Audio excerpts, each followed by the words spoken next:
আজকে কীভাবে প্রফিটটা করলাম তো একটু দেখি।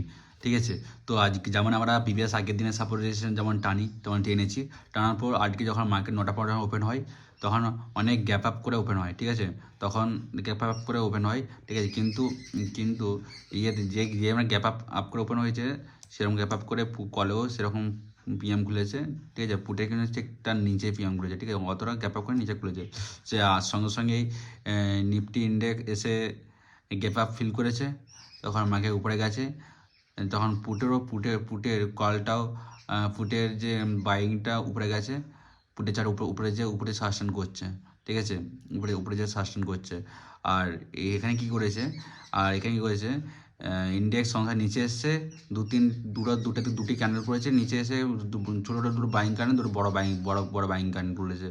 আর এখানেও পুটে কলের প্রিমিয়াম কী করেছে, কলের প্রিমিয়াম চার্টও সঙ্গে সঙ্গে গ্যাপ আপ খুলেছে, এসে গ্যাপ আপ ফিল করে সঙ্গে সঙ্গে দুটো ক্যান্ডেল গ্রিন ক্যান্ডেল করে তারপরে বড় বাইং ঢুকেছে।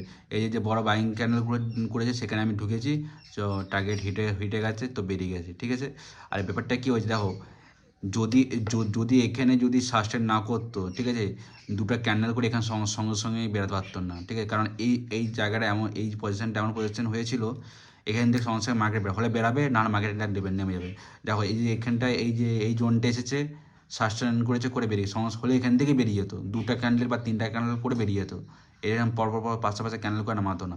তো এখানে দেখো নিজে এসছে, দুটো ক্যান্ডেল করেছে সমস্যা বা বার করে দিয়েছে। যদি সেরকম হতো না, এখানে সাস্টেন করার পর যেদিকে মুভ দিত একটা বুঝতে পারা যেত, কিন্তু এখানে বুঝতেই পারা যাচ্ছিলো যে সমস্যা উপর দিয়ে যাবে, কারণ নিচে এসে অত সাস্টেন করছে না। দুটি ক্যান্ডেল করেছে করে একটা বড় ক্যান্ডেল বাইং ক্যান্ডেল করে বার করে দিয়েছে। ঠিক আছে, তো এখন এই হচ্ছে ব্যাপার।